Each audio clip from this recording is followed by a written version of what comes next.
औरंगजेब आलमगीर।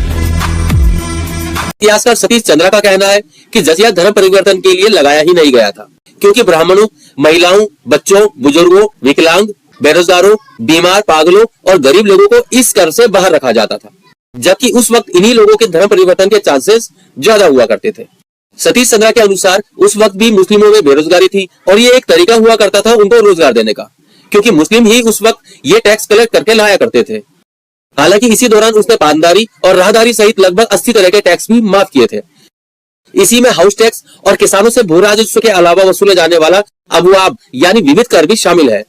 लेकिन इतने टैक्स माफ करने के बाद भी औरंगजेब को याद किया जाता है तो सिर्फ एक टैक्स के लिए, जजिया कर, जो कि औरंगजेब ने लागू ही सत्ता संभालने के लगभग 22 साल बाद लगाया था, और वो भी इसलिए क्योंकि तब राजपूतों और मराठाओं के बढ़ते दबदबे के दौरान औरंगजेब को उलेमाओं का सपोर्ट चाहिए था।